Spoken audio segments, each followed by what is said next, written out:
Hello, and welcome back to another episode of The Devil's Cut, your horror podcast about all the things that go bump in the night. If it's spooky, scary, or spine-tingling, we're here to talk about it. I'm your resident man-boy, possessed by a devil, Matt Young, and here with me, as always, the skeleton everyone should want in their closet, Eric Rossi. Oh, man. Doesn't it feel good to get out of that submarine? It does. It doesn't feel good that we didn't implode at the bottom of the ocean. That's the better feeling. Yeah, that I will say I was relieved. I know I was playing it cool at the start of the last episode. You know, I was trying to stay strong for you. I appreciate it. But it was harrowing for a minute there. Luckily, all off mic. It was the really scary parts. That squid that almost got us. Seeing the Titanic was disturbing in its own way. It was nothing compared to those manatees. You know what? Honestly, the manatee adventure, man, you guys should have been there for that one. Lost episode. Had a bunch of manatee guests. A mermaid showed up. It might have been another manatee. I wasn't sure at that point. But yeah, we're here. We're on another beach. Not quite as nice as the the Devil's Cut Island beach, but it's been rebranded. There's new ownership. You can't call it that anymore. The government seized it. We don't get to name it anymore. But yeah, we're here on the west coast of America, just hanging out in good old California. Santa Never been Monica. here before. It's a dirtier beach. Yeah, well, it's a dirtier beach than it used to be. I mean, nothing's gonna be as squeaky clean as the bottom of the sea. You know, the sand there, you wouldn't believe what it's like. But yeah, we're here. We're back for another episode, and boy, is it a special one. One that we've been anticipating for quite a long time now. Yeah, it's why I piloted that little Xbox joystick right to California. I was like, we have to go see the Maxxxine premiere. Longest time viewers will know that we did Pearl for our second episode. Was that our second episode? That was our second. We did X and then we did Pearl. No, we didn't do X. Oh, not X. Excuse me. We did Barbarian and then we did Pearl. Wow, I can't believe that. I thought that was a little farther along. No. That's crazy. I thought that was at least like our, I don't know, fifth or sixth, if not later. I didn't know it was so early on. We were jazzed. We were like, we got to get in here. We got to start so we could do Pearl. Man. But yeah, we've come full circle now. We have our little cherry on top. We got Maxxxine. And it was quite a little treat. Oh, more than a little treat for me. It was just it was wonderful. I was so happy. I mean, maybe it was still coming off the high of getting out of the underwater scrape we were in, but man, what an awesome experience. I well worth the wait. I know it's been how long? It was delayed a couple times, right? Or did it feel like it was delayed because we just never heard about it? No, it did get delayed once. But yeah, they gave us that little teaser at the end of Pearl, at the little post credit. You know, the helicopter shot coming around the side of the Hollywood, hills, and it's actually Maxxxine in big white letters instead of Hollywood. Yes, we knew it was coming, but after Pearl, it felt like an eternity. Even though I guess it was really only a year. Yeah, I think a year and change. 3/4. It felt like forever though. We after Pearl. I mean, what frothing at the mouths. Pearl, for anyone who remembers, was our 2022 movie of the year, with very little competition. I mean, Pearl came in and stole the show. There was plenty of competition, but it was a clear front runner. Yeah. I'm saying there was really no competition. It was a big race for second. But Pearl, I mean, come on. We were like so unanimous. I remember when we did the end of the year like awards. It wasn't even. We were like, yeah, we know. Pearl let's wins. just start with Pearl. Pearl wins. Yeah, basically, the whole show was like Pearl wins. Let's talk about the other one. Yeah, and then what? And then we did 2023's was Talk to Me. Yeah, so it has been a while since Pearl. It's been a minute, but man, was it worth? I swear, worth the wait. Yeah. So be weird if anybody listening to this like wasn't aware of this movie. Yeah, crazy, honestly. But if you're not, if you haven't been listening for a long time, or you're just living under a rock with Patrick, or you're just new to horror or whatever. So Maxxxine is the outlandish, triumphant firework finale of Ty West's X series, starring Mia Goth, as well as this one has to be the most star-studded cast. Oh, easily. Pearl was very subdued. It didn't really have that many characters. X had some big names in it. Had Kid Cudi. Was it Brittany Snow? Is that her name? Mia Goth, obviously. Jenna Ortega. Ortega's in there. Pretty big there too. But this one just has more characters, more famous people. I mean, we've got. I would say X had famous people, but none of them were Kevin Bacon. has stars. Yeah. Which is appropriate for the movie. Yeah. We have Kevin Bacon, we have Elizabeth Debicki, we've got Giancarlo Esposito, we've got Halsey in here. I mean, come on. Sophie Thatcher, she's not a big star, but she's on the up. She's on the rise. She for horror movies, she's a star.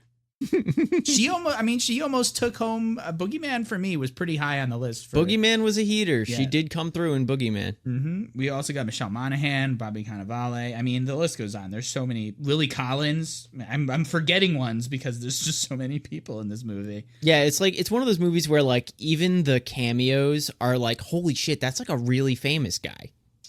Yeah. It's funny. At first, I thought Giancarlo Esposito was going to be just a one-off. And he ended up being in the movie a lot more than I thought, which was a real treat. I'd say Halsey was more of a one and done. Yeah, she's in and out of this thing real quick. Yeah, she's in the movie to be hey, Halsey, and then you get to see her body later. We'll get into it later on, but there was potential for her to be a much bigger, much more, yeah, at least at least a character with more screen time. Yeah, does that come up in the script that we have? So we have an interesting opportunity today because we have some hardcore source material. This dropped into our lap, and we were so appreciative. Yeah, to have the script. Yeah, we have the script for the pre-production script. Yeah, but I will say because I didn't read it at all until after I saw the movie, and I still haven't read it. I just kind of skimmed through it. Pretty close for the most part. Pretty close. I have read every single page of it, and I can tell you everything in the movie is on the page. There's just some other stuff, but there's tons of stuff on the page that really could have benefited the movie. I mean, not to detract, because, like we said, we like this movie. I think that's to be said for. I mean, I'm sure every movie. Oh yeah, some stuff hits the cutting room floor. Could be better better in our opinion. Mm-hmm. But stuff's got to get cut. The studio's got to have its due, and that's the price we pay. But you know what? I'm excited for you later on to tell me about some of the little differences and interesting things. But I think we'll probably save it for later on in the episode, because there's a lot of voices on the subject here of Maxxxine that I think are just wildly off base and yeah, I agree. Foolish, I would go as far as to say. But before we get into other people's opinion, let's just go. We'll do our normal how we feel about the movie. For me, I loved this movie. I don't want to start on a down note. Did I love it as much as Pearl? No, but Pearl did something to me. Mm-hmm. It's going to be hard for another movie to do. It awakened me to a whole nother level of what movies can do to my brain. So a religious experience. Yeah, it really was. I was alone in the theater too. So no, it was seriously. It was like the movie god was just pour this right into his eyeballs. So, but I can't. I'm not going to compare it. To my in my heart feelings, because that's not fair. And also, these three movies aren't really comparable to each other. They're so wholly different. Mm-hmm. But I thought this movie was a triumph. I thought it was a perfect way to end the trilogy.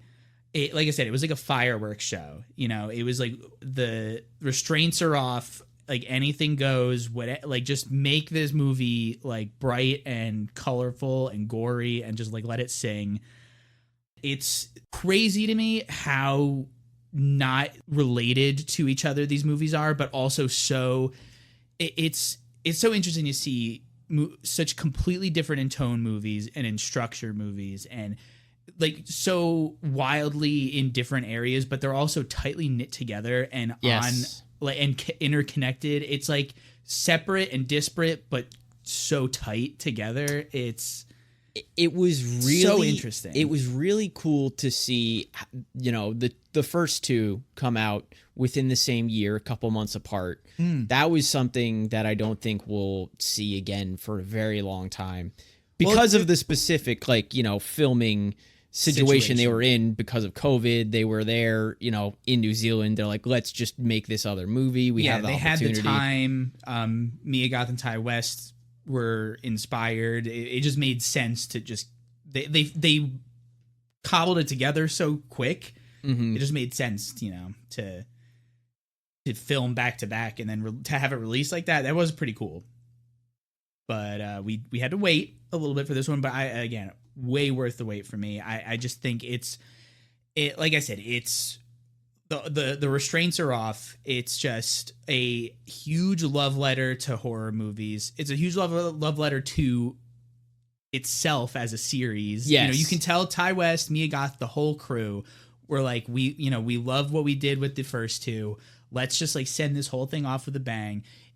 And man, it is such a tight movie. The pacing is crazy. It is a like solid $140.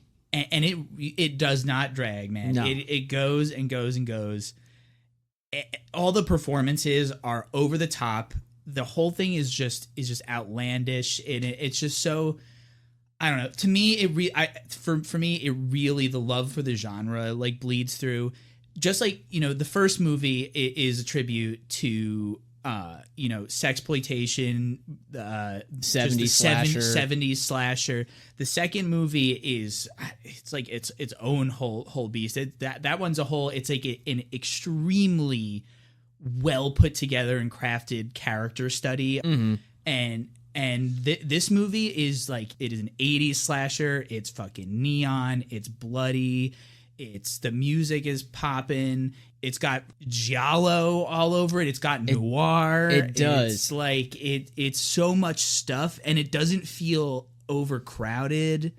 I would say it holds a place of a very specific type of movie in the 80s slasher kind of tent, because it's not like, you know, your typical Jason or, you know, Michael Myers type of slasher. It's a very like grounded, street level, urban kind of whodunit noir.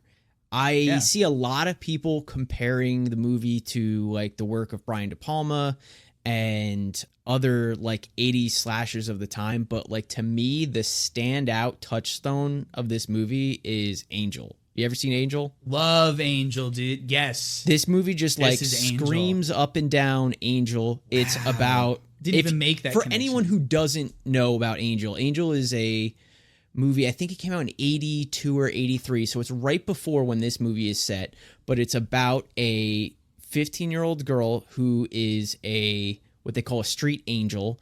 She is a parentless sex worker who goes to like high school during the day and then at night turns tricks to make ends meet and survive in LA. And it's got this huge cast of like LA weirdos and other LA sex workers. Boy, does it. It's all over the Strip and down in like, you know, Skid Row. It shows you like, just like this movie does, the like glitz and glam of Hollywood next to the like Dark, real gritty world, dark underworld of LA.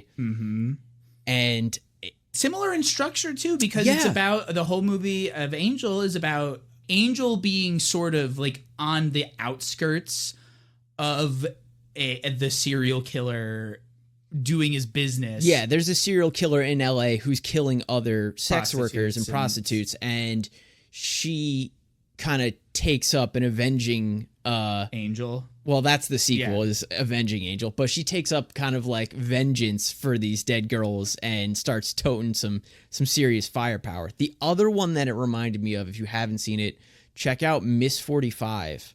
I'm not familiar with this one. Miss 45 is sick. It's like very same time period, but instead of LA, it's set in New York, and it's about a girl who gets like raped in the streets at gunpoint twice in one day. And she just goes, okay, now I have a gun and I'm just going to shoot anyone who gets in my way. And it is... I got to check this one out. It feels... Both of these movies feel like if you just put them together in a bowl and mixed them up, we would get something very, very similar to Maxxxine. Yeah, you know what? It's crazy. I can't believe I didn't like make the connection of how much Angel vibe is in this movie. Man. For me, Halsey's character is what sold me on it. I was like, oh, this is just like the street family that Angel has. Like she has her other, like sex worker Not friends. to talk too much about Angel, but my favorite character is Angel's den mother. Yeah. where she has a just like flat out like 10-minute brawl with the killer in her apartment. Like it's like the most long drawn out scuffle I've ever seen in a film, and it's like one of my favorite things I've ever watched. What I love is at the end of that, the guy's running away dressed up in like pretend Hare Krishna like disguise, and they're like shooting him down the streets, and it was so funny. I could have done with some Hare Krishna stuff. There was some Hare Krishna stuff. There was a bunch of Hare Krishnas right outside of her apartment in one shot. Oh, I missed it. Yeah, that's the thing. So there is just like Pearl and X, but Pearl more.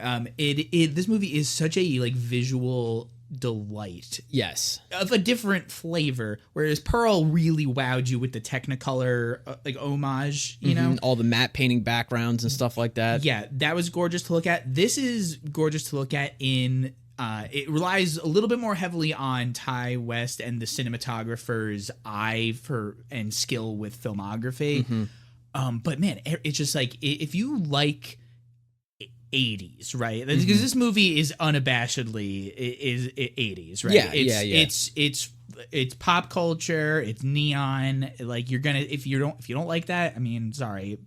But it doesn't feel like the kind of like glossy stereotypical depiction. No, it's of very the 80s. It's very dark, it's very gritty.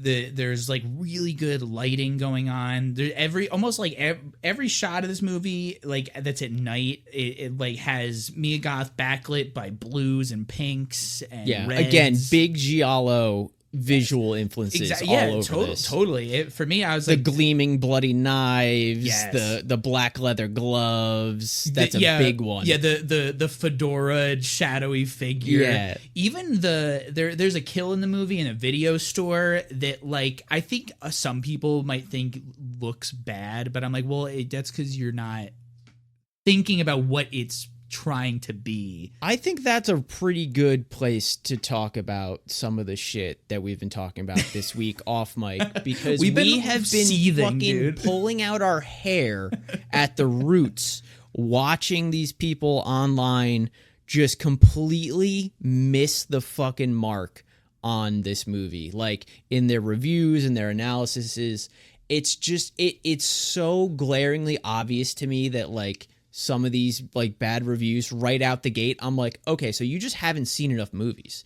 You just don't know what they're talking about, and thus you don't know what you're talking about. Or they just don't want to like movies. Yeah, I've never seen like such a glaring like spotlight on media illiteracy as the people who are like, yeah, the other two movies were okay, but this one's bad. And it's like, okay, well, you obviously didn't get the first two, and you definitely didn't get this one. Yeah, I mean, I've seen a lot of weird like revisionist history lately about people being like, yeah, X and Pearl were extremely overrated. I'm like, that was a quick turn. Like it's only been like 2 years, and we're already doing our faux hatred of this just to be cool because everybody agreed that Pearl and X were awesome. Now all the people have to come out of the woodwork and be like, I'm contrarian, you know? And it's like, all right, we got to calm down with this. He's going to pick you one day, honey. I promise. I'm not going to let Maxxxine be tarnished because people think it's cool to be down on Mia Goth and Ty West's movies right now. Yeah.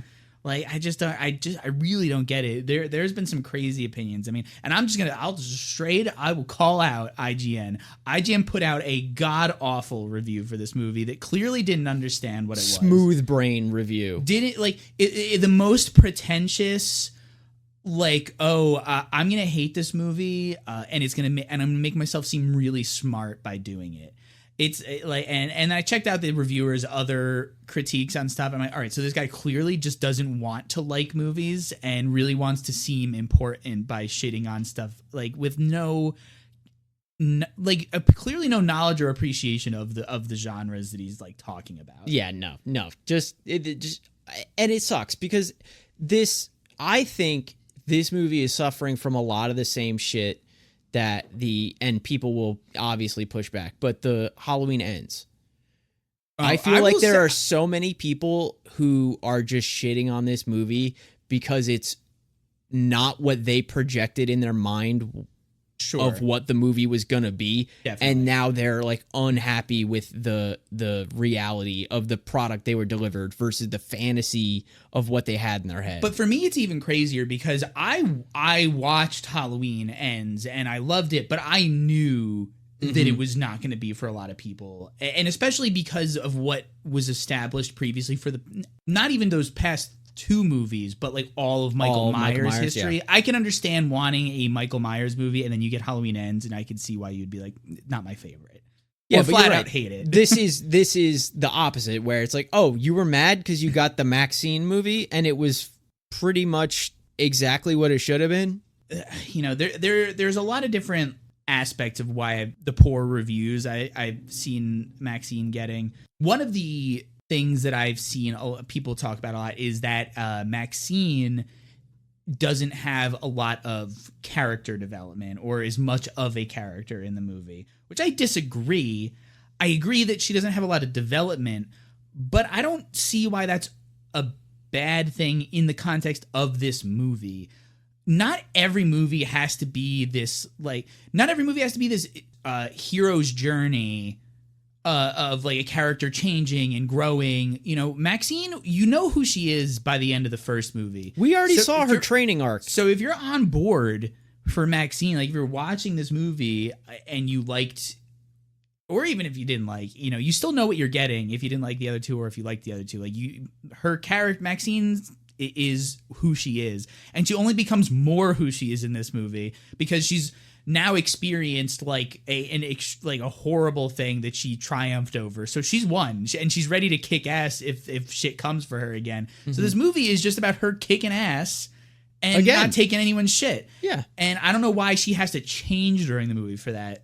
All she has to do is just solidify like she's a fucking star. Yeah. It's been in all the movies. There's a lot of obviously within the movie. Before we go any further, do we get into it? Do we start talking about it? Have we said our piece? I don't know. I mean, I could rant about the negative reviews for like an eternity. But would it be productive? For me, yeah, it would get a lot of frustration out. But that pressure valve opened up a little bit. Yeah. Just let the steam like vent for a second. No, but I think we can get into it. Let me just give me 1 second. Yeah, we can get into the movie. I don't think we should do like a total like beat for beat thing. No, I think our newer sort of like loosey goosey vibe we've been doing serves us a lot better, unless we're doing like a straight up like deep dive and really getting into it. I think our approach has been less like beat for beat review because we're not really adding to the conversation there. I think just kind of skimming over and talking about different points is probably more productive. Yeah, I think so too. And so with that being said, I mean, we'll start at the start, right? So the movie takes place in 1985, which is, I believe, X took place in 78 or 79. It's like 5 or 6 years later. I want to say it was like right at the tail end of the 70s. I know that. I want to say 79. Yeah. So this is about like 5 or 6 years post X. Maxxine is now living it up in, I wouldn't say living it up. She's living in LA. She's making her way. She's grinding away in LA. She's made a bit of a name for herself in adult films at this point already. Right. She's well known in the adult film industry. Mm-hmm. She's doing peep shows at night. And is she a sex worker? Is she a call girl in this? No. Right? Nope. She's on camera, or she's audience exclusive. Yeah, she does one of those. She works in one of those, like, what do they call them? Where you go into like a booth and then like a screen opens up and like it's there's a peep show. Is that just peep shows? It's a peep show. You get a peep. Get a peep, little peep of it for 50 cents. Boop, drop it in. She does a little dance. She does a little what grind. A weird. Do we? Are those anywhere still? Yeah, there's probably still some in LA, right? There's probably some somewhere, but I think the danger versus well, there's not how much danger. You're behind solid glass. Well, it's the danger of the people who are patrons. Those places get busted all the time, and the guys who go to those don't necessarily want their faces ending up in the news. I guess that's true. I just don't see what would be illegal about it. I guess other stuff happens in there that's illegal, not necessarily the looking at naked ladies. Yeah. But yeah, like no sex in the champagne room, that kind of thing. So Maxxine is doing her sex work during, at night, and she's going out on auditions during the day.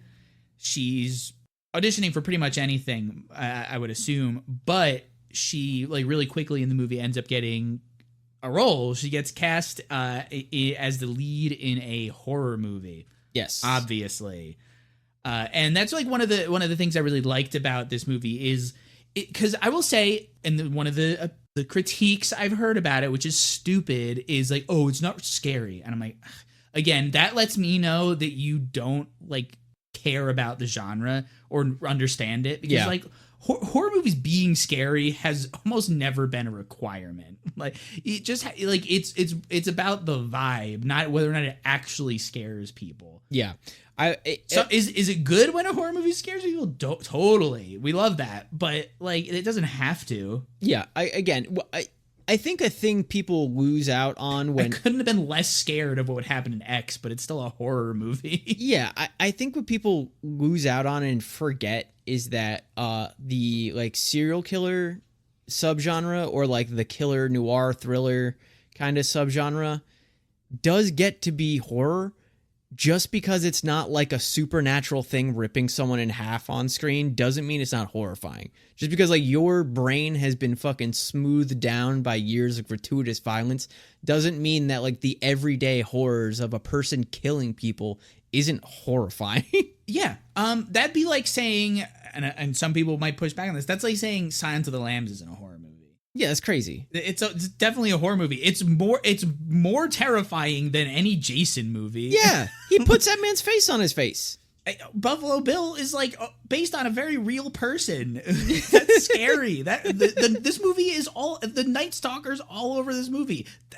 Tell me the people in LA in 1985 weren't scared. Yeah, really. Especially considering how much of this movie, which I think might be a mistake, is relying on the like Night Stalker paranoia. Yeah, I mean, so we can say, I mean, this movie's not perfect. No, we're not like trying to gloss over any flaws it has or anything. There are some, and I mean, I'm sure I'll think of some as we talk. I'm sure you have some points. It's not a perfect movie. There are definitely flaws, like you said. I think the movie has this weird through line of the Night Stalker being all over the media. We're constantly hearing radio and seeing TV screens that are showing off the latest victims of the Night Stalker. The detectives that are side characters in the movie that are like constantly questioning Maxxine are thinking that these killings are the Night Stalker. It is weird because one, we've already got plenty of Night Stalker movies and also enough Night Stalker content. And also, the movie has actually nothing to do with Richard Ramirez at all. Yeah, it is a weird, it's like a weird red herring that's like not even a red herring, because we know that it's not the Night Stalker. And everybody else just thinks it is. We'll get into more of the red herrings later, because I'm telling you, what's in the script versus what we got is we're only missing about, I don't know, 12% of what was on the page in the movie, but what was on the page was, like, I think super important to informing the plot, and I think they relied a lot more on the, like, subplot of the Night Stalker than they even needed to. Yeah, there did come a point in the movie where I was like, we cannot talk about the night. Like, it's clearly not the Night Stalker. I don't know why we're harping on it so much. Yeah, it's so funny because, like, all of the like shadowy POV stuff we get of the killer, it's just so funny to me. Like, I could not be, even for the slightest second, convinced. I'm like, oh, this might be Richard Ramirez.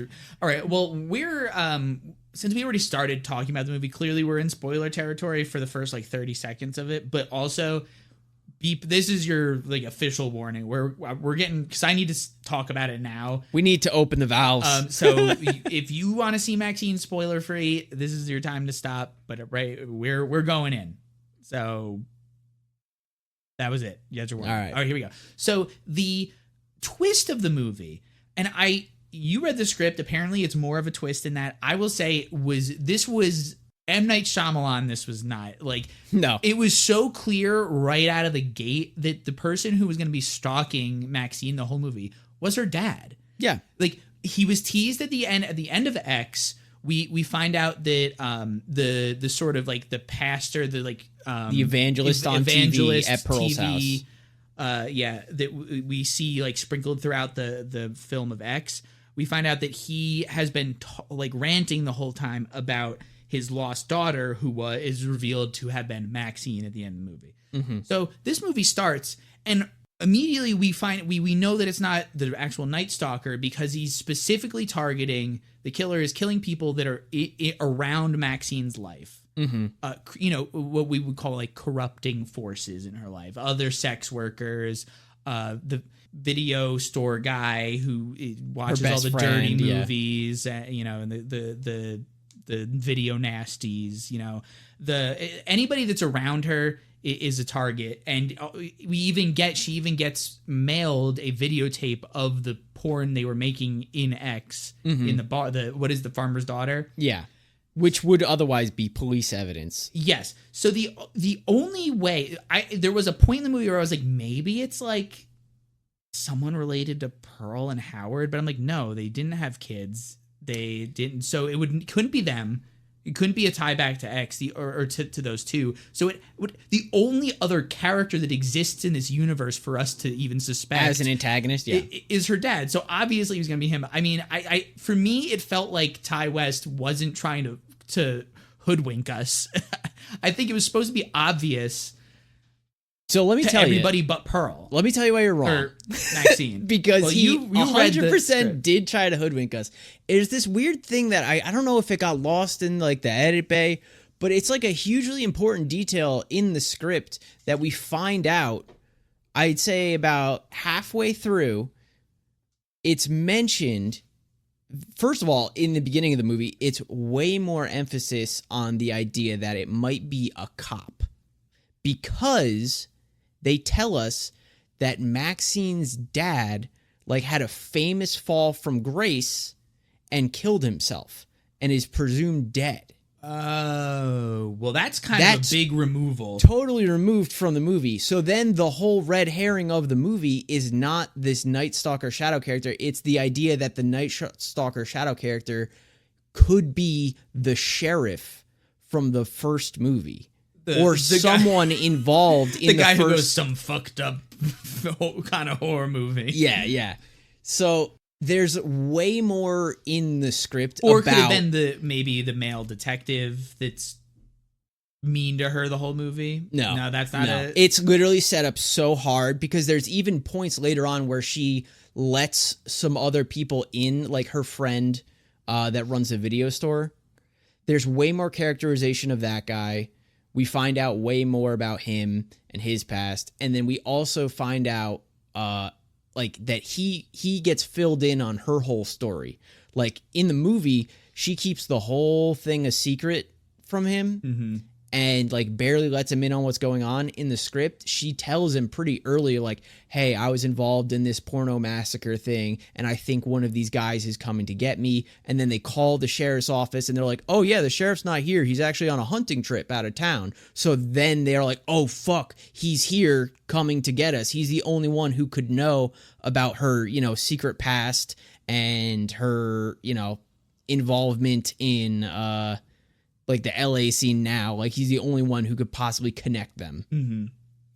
But it's just totally like right out of the movie. Yeah, that's wild. I mean, honestly, that probably would have satiated some of the people negging the movie. Yeah, I genuinely think if there is a director's cut of this movie, where I hope that somewhere that stuff was actually like filmed and like and applied. Yeah, because I think if we get it back in. Yeah, if we get a director's cut of this with more of the stuff that got cut out, I think this really rounds the movie out to be a significantly more flawless film.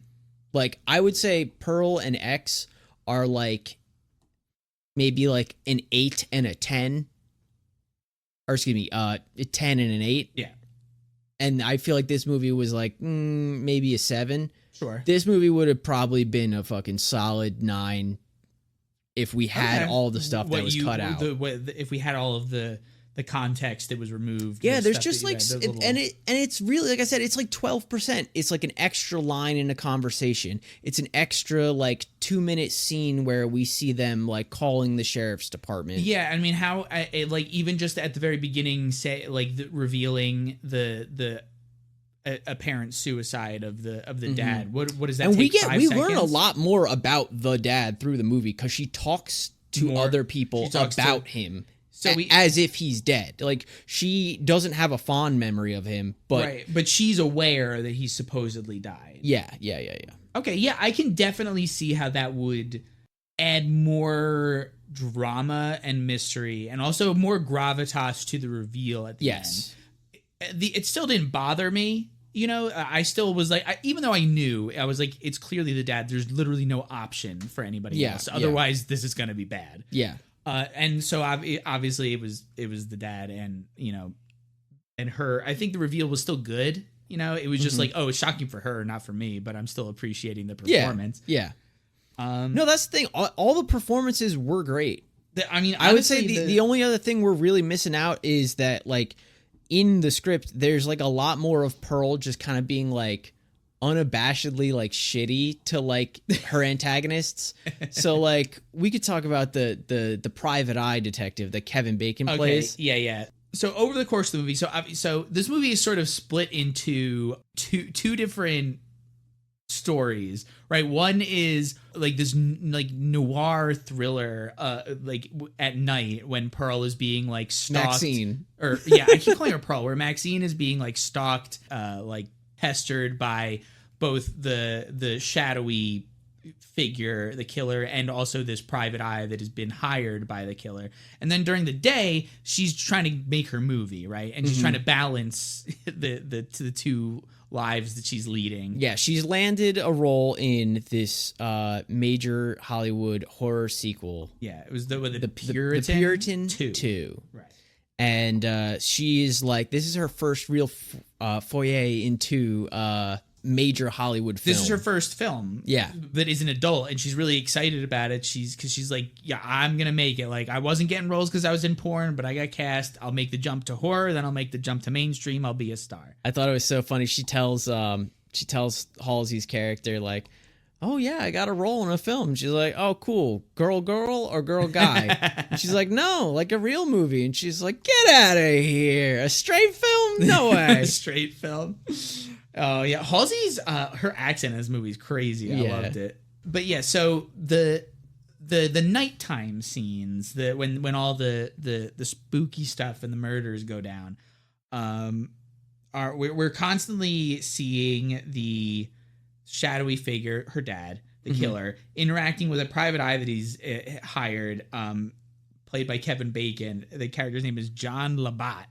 And he's amazing. He's this Louisiana Nolans fucking like grimy, grungy, whatever you want. If you pay him, he'll do whatever you want. Kind of not even a private eye. He's just like muscle. Yeah, he's like the shitty, sleazy private eye. He says it at one point while he's like chasing down Maxxxine. He's like, I'm a good private eye and I'm good at what I do because I can think like a criminal. Because I am a criminal. And the only difference between me and you is that I don't pretend I'm not a criminal. Yeah, he's honestly, I love this character. I think Kevin Bacon is just absolutely going nuts. He's hamming it up like crazy and he's a ton of fun to watch. Like, every time he's got these two gnarly gold teeth that are offset from each other. They're so good. He looks gross. And he's constantly overdressed because of his character wears this insane like zoot suit kind of all like eggshell color. Yeah. There's no pinstripes. It's just this gross. He's constantly sweating through his clothes. It's funny. You clocked it, but apparently his dick be swanging all over. Dude, Kevin's Bacon's all over this fucking. He's got these zoot suit pants jacked up so high, and his dick print is just on full display all over, and it looks good. I mean, guy's got, a respectable piece, but like, it was just so funny to me. I'm like, can someone do something about Kevin's Bacon, please? Put a fucking leash on that thing, Christ. He's so fun. He's really great. He's honestly more of the antagonist of the film because really we he's like the henchman. Yeah. We see more of him than anybody, until we see gloved hands and an occasional like knife and hat, but we don't really see the figure and until he's revealed to be the father in the last 10 minutes of the movie. It's mostly dealing with Kevin Bacon being a shitbird, and he's great. He's so fun to watch. It's funny, his character. I think they did a great job with Kevin Bacon, and I think he was the right casting for it. But I know the script called for like a much older, much heavier guy. Okay, which I thought could be very interesting to see, like juxtaposed with Maxxxine, who's like, a badass, but she's small. Tiny. But I think Kevin Bacon really fucking knocked it out of the park. I was watching an interview with him where he was talking about how he got involved in the project.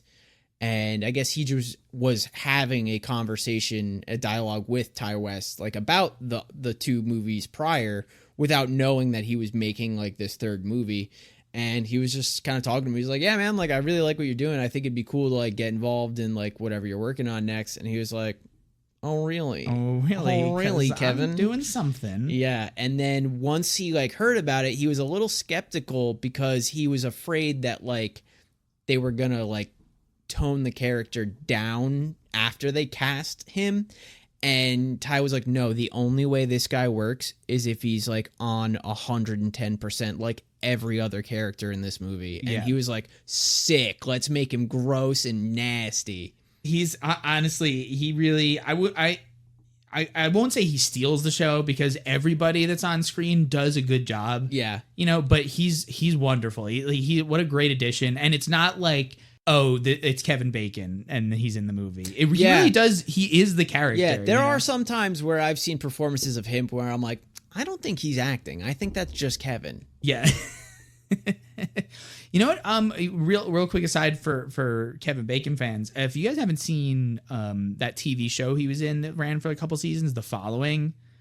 I remember that. Yeah. Big recommend for that. It's like a really good, like quick 3-season, I think like 15 episodes per season thing. It's about like he's trying to catch a serial killer who's like he already caught the serial killer, and while he was in prison, he developed like a cult following. And now all of his old cult members help break him out of jail. And like the show's so good because it was the same thing I was talking about why The Boys works for me, why Homelander, because he's everywhere. Yeah. It's the same thing in that show because you just never, every single person anybody interacts with is very likely one of these secret cult members and could just just whip out a knife and start murdering. And it's like it's so scary because nobody is trustworthy because you're like, that's a cult member. I know it. But Kevin Bacon does a really good job of not being Kevin Bacon in that show too. So that's a big recommend if you watch this and you're like, I could use more Kevin Bacon content. You have 3 seasons of that you could watch. Yeah, so the villains, the antagonists of the movie, I think are really good.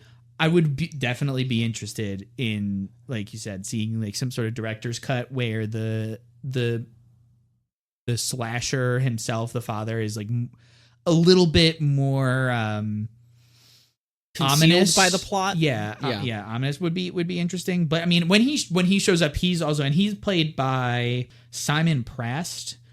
And he also goes, the second he is revealed, he's on like dial number 13, dude. He goes like, he doesn't even take a second to ramp up. It's like he's on, dude. No, he makes a great foil for Pearl too. Maxxxine. See? Oh my God, you did it to me.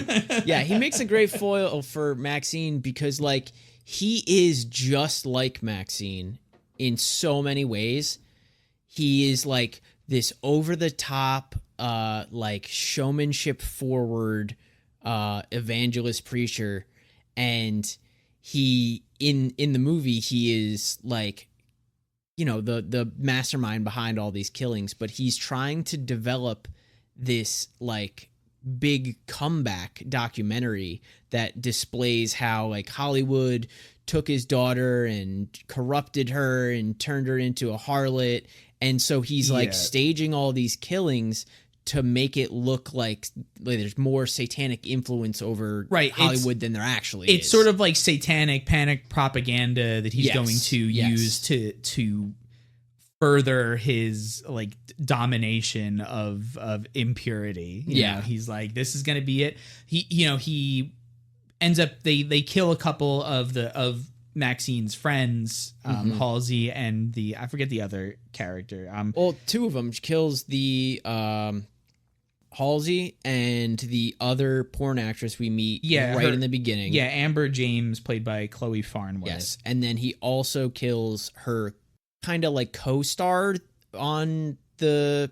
Lily Collins. Yes. So Lily Collins, we get to see her for a little bit. She comes back to film like a scene, like a flashback scene in the new movie. And she's the final girl of the original movie. Of the Puritan. The movie within the movie. Yeah, the movie within the movie.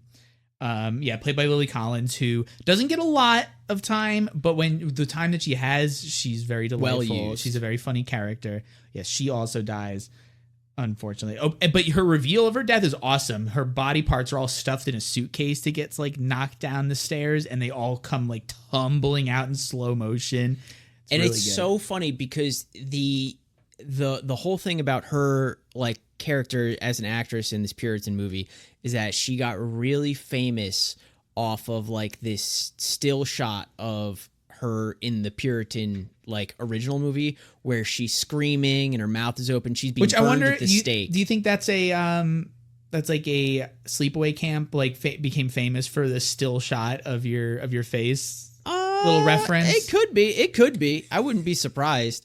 But it's funny because on not just like in the movie, but on the cover of the VHS for the Puritan, it's like a painting of her with her mouth open screaming. Mm-hmm. And then later when we get the reveal of her body parts falling out, her head is she's in the same face that she made. It's the same screaming face. It's great. Yeah. This movie's so good about being self-referential without being like corny and gratuitous. Yeah, there's a lot of references to the past X movies. In the very beginning, we have a shot of like old like camcorder footage of young Maxxxine doing a little dance for her father, and the dance she's doing is the same dance that Pearl does in her audition at the end of Pearl. It's just a nice little Nice little connecting reference. There's so many of them all over. There's the part where she walks into the movie store and her friend is watching like an alligator attack movie, and there's a part later on where Halsey's character, her friend, gets into a cab and peels off, and Maxxine puts her cigarette out on Thelma. The hell's her last name? I don't know. I can't remember, but she's the actress who inspired Pearl as a character and inspired a lot of the modern age of sex symbols after the 1920s. But she is standing on her star on the Hollywood Walk of Fame when she puts her cigarette out and leaves the scene. I think it's funny. They named the alligator in X after the same actress. Oh, really? Yeah. What was the quote from the beginning of the movie? It was like, until... Oh, it was Betty Davis. Until you're a monster in this industry, you're not a star. That's interesting about the alligator thing. It is. There's tons of alligator references. I didn't even make the connection when they showed them watching like that alligator movie. Mm-hmm. That's so fun. And there's honestly, there's lots of fun movie stuff. It has been across the whole series. Like that's a big part of the themes of this movie are movies. is the production of show business and putting that in the forefront of the story. Yeah, whereas you have an X where they're filming an adult film, but it's like you in the process of filming. You get to see them like actually shooting footage. Pearl is more about like the effect of film on the public, and you get a little bit of behind the scenes and stuff like that. Yeah, you get a little bit of the how it's made when she meets the projectionist, but really Pearl is like on the outside looking in. Mm-hmm. And Maxxine we get to see like the very like the beginnings of making a movie, like how the casting and like the pre-production stuff. There's a really cool character in the movie played by Elizabeth Debicki, Princess Diana herself. I was like, what are we looking for? Yeah, princess. Tell me about the princess. I love her in this movie. One of my favorite characters, just because I did not know how like tall she was. Like, what did you call her? A stork woman? Yeah. She's this beautiful, gigantic albatross woman. Yeah, she's like an Amazonian. She's just tall. She's always in awesome outfits the whole time. And this fashion across the board is going off, but her specifically, she dresses like the sharpest edge you can imagine. She's fierce, man. She's so cool. Yeah, and she's like this feared direct. Like everybody on her set is like afraid of her because but they love her too. Yeah, but she makes it a point to say that like she has to be this way because she Back in the 85, like I don't think this character really existed. Because, no, it was funny. I was actually watching an interview with her and Kevin Bacon, and Kevin Bacon, they asked everyone on set, but they were asking people like, hey, like if there was going to be a story about one of these other characters that wasn't Maxxine, who would you want to see? And almost everyone was like, I want to see how this director got her start because she's so fucking cool. But they ask the actress like, hey, like were there any specific women in the business you were looking at for this role? And she was like, yeah, I actually did a lot of research and found some people who I really pulled a lot of inspo from. Didn't name drop, which was annoying to me. Yeah, you're like, nah! But it was funny because even Kevin Bacon, with like all of his time in the industry, was sitting right next to her, and he was like, yeah, I could not off the top of my head think of like a single woman who was doing what this character was doing at that time in 85. Yeah, like making a major Hollywood backlot movie, horror movie even. Yeah, or especially, I don't really know.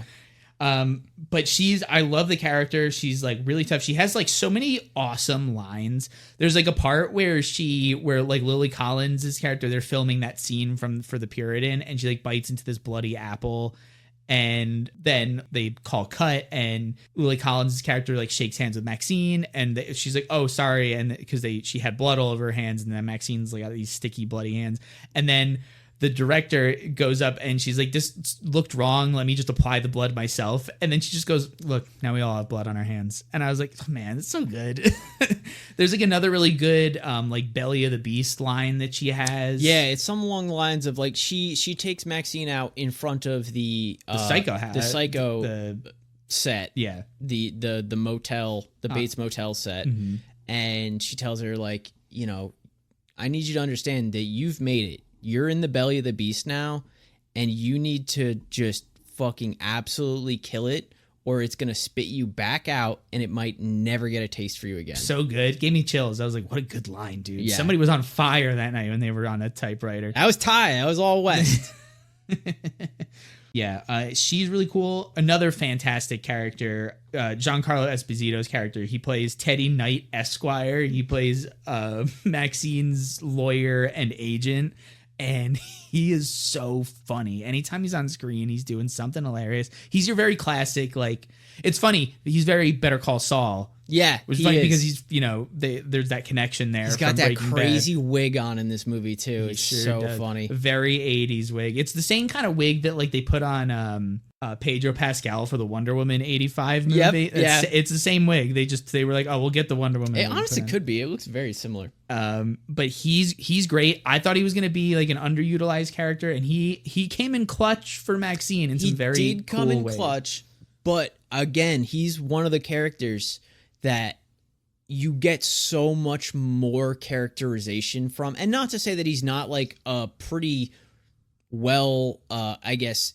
expressed character in the movie. I could have done a little more context. Of him. We get more of him, and then we also get in the movie there's this like biker dude who's like just around in a bunch of the scenes where they're like at the club where they're filming the pornos, and at the agent's office. That guy is the producer of the movies that made Maxxine famous. Oh, so we'd never know that. No, and he gets way more characterization and way more conversation and like legitimate, important, plot-driven stuff in the script that just never made it to the movie. From what you're saying, for me, it sounds like the script, the original draft that that we've seen seems to have just more like Maxxine gets to just speak more. Maxxine gets more and lines. Other characters get to talk to her. Other characters get way more lines and there's way more dialogue, but I think they pared it down to just go like, okay, the name of the movie is Maxxine. We need to make this the Maxxine story, which I think is a good intention. Like, it's a good philosophy, but I think it hurt it a little bit. You hurt it because you made your plot hinge around all of these well-rounded characters, and then you kind of like squared off a lot of the characters by cutting stuff away. Yeah, so overall, as a whole, the film might feel a little underdeveloped. Yes.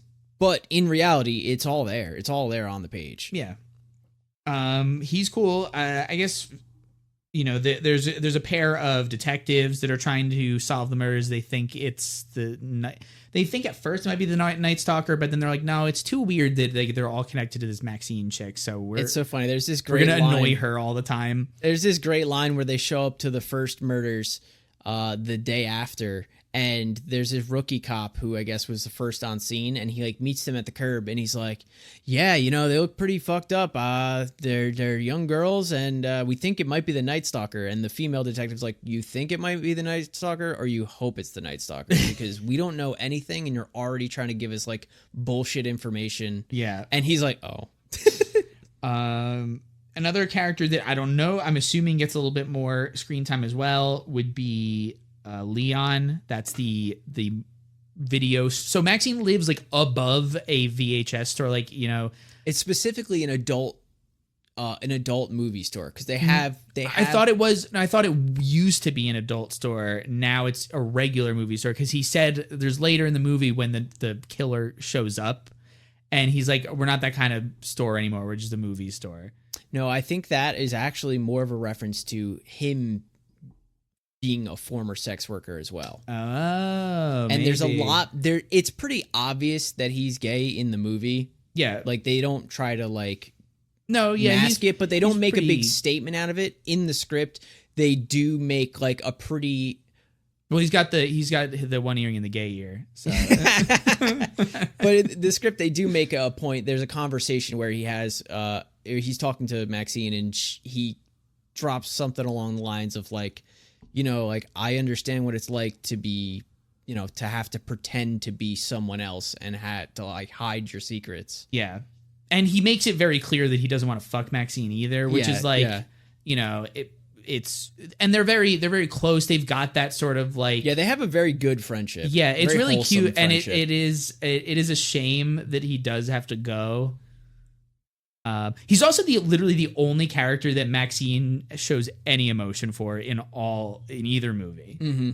Like, because she really could like care less that all of her porn coworkers died in the first one. Yeah, that was just scary. Yeah, she didn't really seem to care too much about their deaths. She's just like, I survived, whatever. But in this one, Leon is like the one character in the whole series that she's like actually upset about. I guess her other two friends maybe a little bit like Halsey in the other one, but a little less so. Leon is like the only person, and from what it seems in the script, like she actually like starts to open up to. Oh, full like open tells him the whole story, like fully open. He becomes like her little like helper detective. Yeah.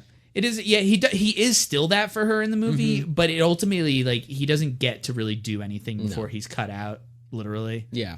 And he goes out brutal. It's a good one. It's a good death. All the deaths in the movie, because that's what you're here for, right? You want to hear about the gory stuff. All good. Anytime someone does die, it looks awesome. One death that they cut out, and this is the Halsey thing. She among every other girl who gets killed in this movie is trying to invite Maxxine to go to this party in the hills. She's like, oh, I've heard about this sick night spot in the hills, like we're gonna go. It's gonna be it's this out of town producer. You have to take a gondola up because it's right under the Hollywood sign. I'm like, listen, if I have to gondola up to a place, even no matter how nefarious it sounds, also way too much work. I'm like, I'm not gonna fucking take a gondola up to some dude's house for a party. I'm gonna stay home. Yeah, I live above a movie store. I'll get a movie and a pizza. I'm not gonna go gondola up to the fucking Hollywood sign. Are you crazy? But her in the movie, she has like an off-screen death. You see her like kind of get captured by this like group of what you assume is like cultists, and they are. They're just evangelist cultists, and same thing. You get like this weird like everybody in this movie is filming on VHS. It's a big VHS boom time, but we see her and another girl get captured and they're tied up, and then it kind of like fades out and like changes scenes like after we see her tied up in a closet. But in the script, it's a way longer extended scene with like a way gorier death of her like falling like 2 flights. That would have been cool. Down to like, I would have loved, if you're gonna have Halsey, you gotta give her the Paris Hilton, right? The only thing I could think of that maybe changed that part is we all know now Halsey is dealing with some major health issues. Yes. Either I don't remember if it was either lupus or some sort of cancer, but she's got some serious. I think that's issues. what you said that day when you heard about it. Yeah. And so I can imagine that maybe they were like, all right, we don't need to do this whole stunt thing with Halsey. Like she's going through some shit. Yeah, she's ill, so let's just make it easy on her. Yeah. She was stoked. All the interviews I saw with her, she was pumped to be in the movie.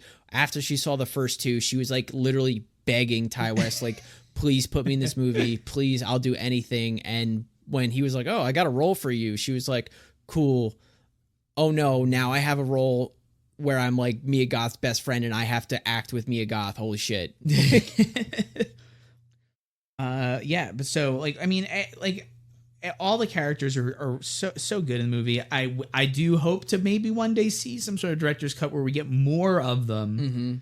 One we can talk about though is that Buster Keaton impersonator. Oh, Buster, dude.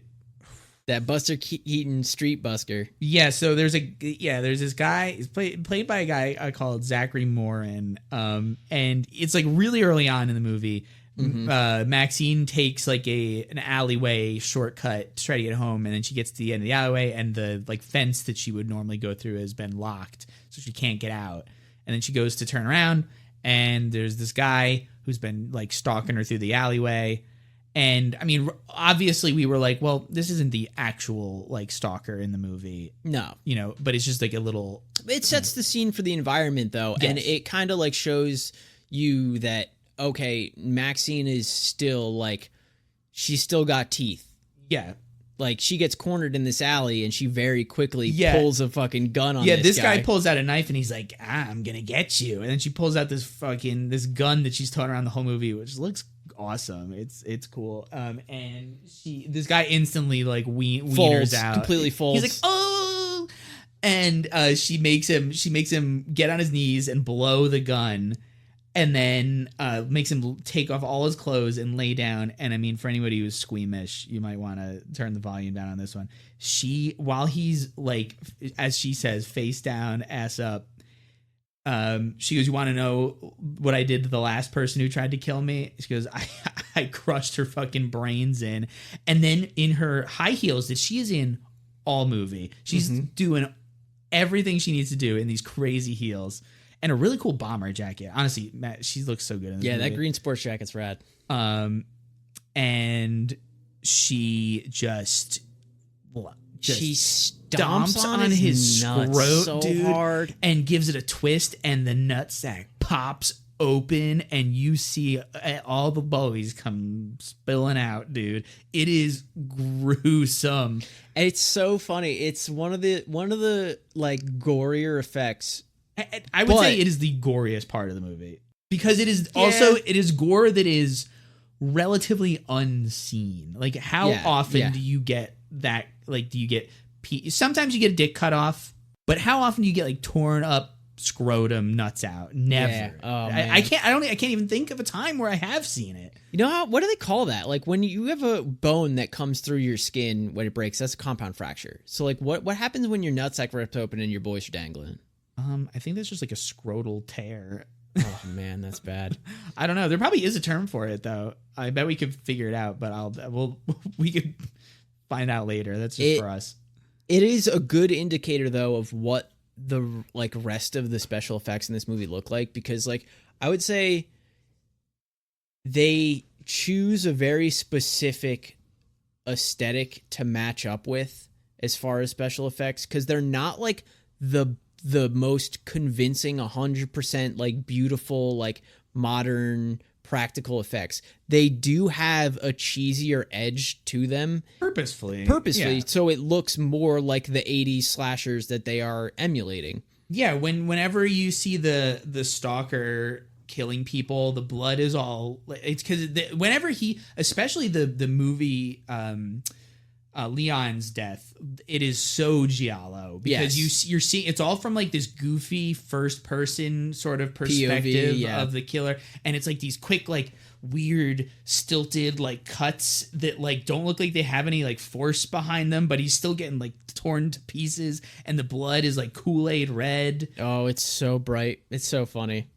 Yeah, that's another thing. The movie that I was talking about earlier, the like juxtaposition between like the Maxxine's like movie set time and then her like noir thriller time feels to me like like Suspiria, you know, because it's like crazy shit's happening at night, but I still got to dance during the day. I'm in school, like, because it's almost like Maxxxine is like she's hunting down this like killer that's stalking her, but at the day she's like, I got to get to set and like get my head molded for, you know, it's just like there's this day and night cycle that happens in the movie that was like felt very Suspiria to me. Yeah, it's pretty cool.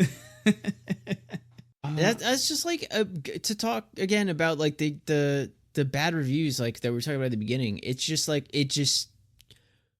like I said up top, it just clearly informs me that like, oh, you don't know what the reference is here, or you don't care to look past the immediate film you're looking at and make any comparison or interesting connection to film history in any way. Yeah, like, well, I've seen a lot of reviews, you know, and people talking about how that it does it too much and it's not enough of a movie in its own right, and I just disagree with that. I mean, we can agree to disagree on that. I think all of the whole trilogy ties together beautifully.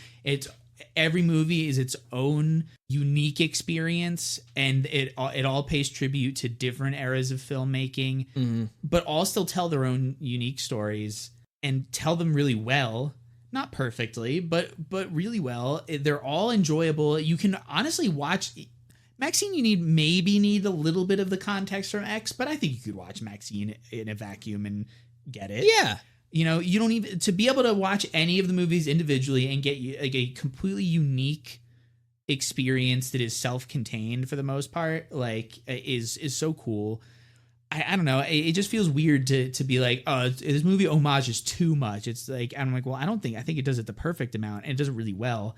And then for like, I don't know, to say like the characters aren't like enough feels weird. Maybe in this one a little bit of the side characters, but just because Maxxxine is like a bad person, like, and her character doesn't change doesn't mean the movie's bad, and it doesn't mean the character's bad. Like, you're allowed to follow kind of a villainous character. Yeah. You know? I don't know. It just feels weird to I can't wrap my mind around people not liking these movies.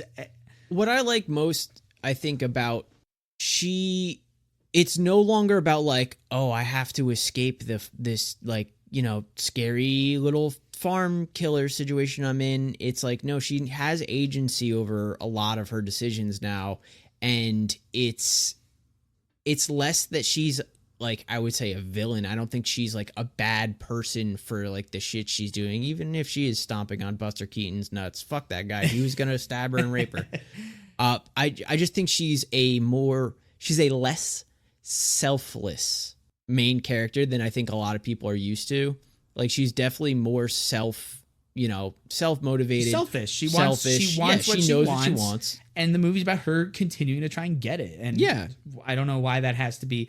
I just feel like I feel like A24 and Neon, for all the wonder that they've done as studios for the horror genre, they've also kind of inadvertently started the elevated horror pretentious group of people who are like, I can't a horror movie or just it's not good if it doesn't have 20 layers of deeper meaning and explore something that is impactful. And we can't just have like a movie anymore. Like, everything has to be this like deep, like the director has to have issues that they're sorting out throughout the movie. And it's like, it doesn't have to be that. It can be simple. The character can be simple, and that doesn't make the movie bad. Like, a movie can be shallow and good. Deep movies can be deep and bad. Like, yeah. I don't know why it feels like we're in this, like, there's like this weird binary that goes on where it's like, no, and it's not deep, so bad movie. I mean, we've talked about it in other internet discourses before, but I think it's just a symptom of like the dumbest people are always the loudest. Yeah. And as a result, I mean, that's why we were watching that terrible YouTube review. That guy's got like 700,000 views on it. Yeah, and it's like the dumbest drivel he's ever fucking spouted. He immediately compared, incorrectly identified Pearl and as Maxxine's grandma. Yeah. And it's like, you didn't even watch the movies. It's like, what are you talking about? But that's why we do this show. Yeah, that's why we're here. That's why we're here, because even if we hate a movie, we can talk about what makes the good parts of it good. And even if we like a movie, we can still say, well, here are the things that it could have been better. But we're not here to just like shit all over a movie just because we didn't like it. I mean, we've done it, but in a lighthearted way. Like, and even like, remember movies, Pray for the Devil? Yeah. We hated that movie, but we had fun with it. We didn't like destroy the try and destroy the careers of the director and actress. Yeah. We were just like, this one, not so good. But we had fun with it. The other people are like actively trying to like burn this series to the ground, which is just embarrassing. Yeah, it's wild. And also, I mean, listen, it's okay to not like a movie. It's okay to like a movie. And everyone's like opinions are different. A movie cannot be for you, but that doesn't make it bad. And it's like for people to like for a lot of people to claim that these movies are bad just because like they don't like them, or even worse, like we said earlier, because they're just on a bandwagon at the moment. Yeah. You know? It's like, I don't know. Maxxxine doesn't deserve it. Maxxxine, you know what? Maxxxine, will not accept a review she does not deserve. 100%. I just find it funny that like I've yet to hear one legitimate critique, one negative legitimate critique that was like well informed and like brought something to discussion outside of like, oh, I didn't like it, I didn't get it, it was boring, it wasn't gory enough. Yeah, lots of weird neg voices out there, but don't listen to them. Listen to us and get the word out there from our mouths to other people's ears, because these movies are awesome. This movie's awesome. It's totally worth a watch. I loved it. I had a wonderful time. I can't wait to see what Mia Goth does next, what Ty West does next. Well, we know what Mia Goth's doing next. She's going to be in that Guillermo del Toro Frankenstein. Oh yeah, that's going to be sick. Awesome. It's going to be fucking sick. But and Ty West, I saw in an interview, was like, I have no clue what I'm doing next, because for the last 5 years, I've been working on 3 movies, and in 2 weeks, I'm not going to be working on them, and I have no fucking clue what I'm doing. Honestly, Ty, just take like a couple weeks off. Have some lemonade. Enjoy the summer. Have some lemonade. Yeah, just kick back a little bit, man. You've done listen, 10 years from now, people are going to be like, oh, all those early reviewers were so wrong about Maxxxine. It's like, I really think these 3 movies will go down as like seminal horror movies. It's like a trilogy that like very rarely all of the movies are good and work. It's very rare that you get a trilogy where every movie is competent, let alone every movie is good and can stand on its own merit. Yeah. And I think we got that here. People will come around. We just got to give him time it'll be where now it'll be in 10 years, it'll be the cool thing to like it. Yeah. And we've talked a lot about the people online who are shitting on it. We were just looking at it before, and not that these are good barometers of the industry or actual quality of a movie, but like IMDb was like a 7 and a 7, or was that Rotten Tomatoes? A 75 Rotten Tomatoes and a 70? was like almost 80. It was like 78% on both. Yeah, so 78% of both the viewers and critics were like, yeah, it's good. So, forget all the tweeters and twatters and YouTubers. They don't know what they're talking about. And fuck IGN. And fuck IGN to death. But yeah, do we got anything else? Are we Maxxxine? Are we Maxxxine to the max? Maxxxined, with 3 X's. I think just about. I think we've gushed pretty efficiently. Mm-hmm. I think.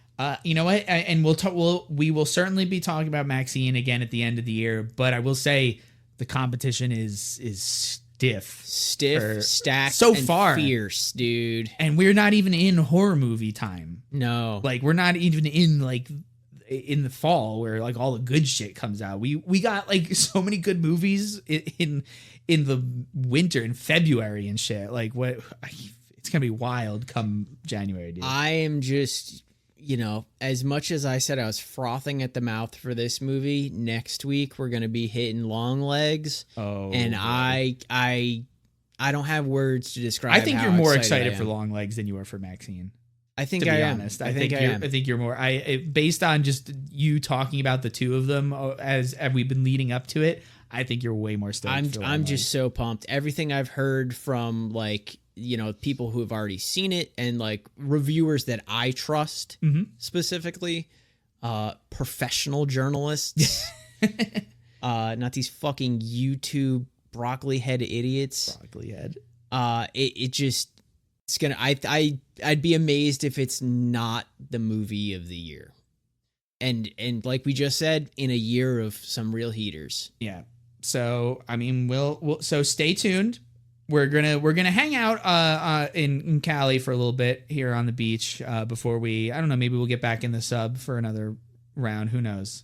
Can we take like literally any other like aquatic mode of transportation? Well, we'll find out, because we have to meet up with John Cena and talk about sharks pretty soon. So is that what's coming up? Shark Week? So the we're next gonna big wet hot summer? Yeah, guest star John Cena is going to be on the podcast. Could you imagine? John Cena from Discovery Channel fame? From Shark Week fame? Shark John Week fame? Cena? Of Shark Week? If only. Stay tuned. Maybe he'll be here. Maybe he won't. We won't promise anything. Again, we're not going to be doing a Jaws episode, but we are going to be talking about every other shark fucking movie. Yeah, we're going to be doing our own. We're going to be doing our own Shark Week. So stay tuned for that. That'll be a fun one. Long legs next week. Mm-hmm. And that's, what are we doing on the stream? We're still, it's hot, wet summer, man. So we're still going. We're about, I want to say like 3/4 of the way through BioShock. After that, I think it's TBD. I know you want to play BioShock 2. I would like to, but there's so many wet games. We got lots of stuff. It's a grab bag. You never know what we're gonna do. But it's Except a good for when time. we tell you, like we just did. Well, I know we said we're gonna be doing because we're in the middle of BioShock, but I don't know what we're doing next. We'll see what happens. But yeah, what days do we stream? Tell them. Tell the we people. stream on Monday, Wednesday, Thursday. That's the Devil's Cut TV on Twitch. So Twitch TV, twitch.tv/the Devil's Cut TV. Usually about 8 p.m. Eastern Standard Time. Yeah, that's it.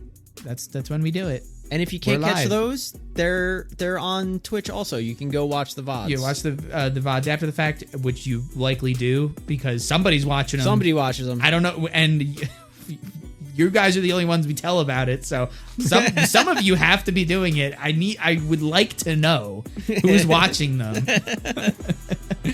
But yeah, check us out on stream. Check us out on Twitter. All the socials, they're in the link tree in the bio. Mm-hmm. And yeah, that's it. Again, Maxxxine will not accept a review she does not deserve. Until next week, keep it real, everybody.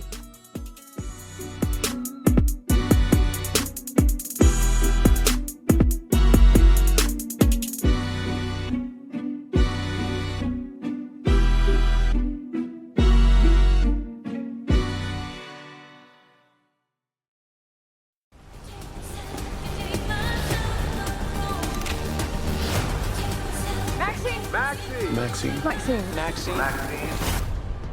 You're a fucking movie star.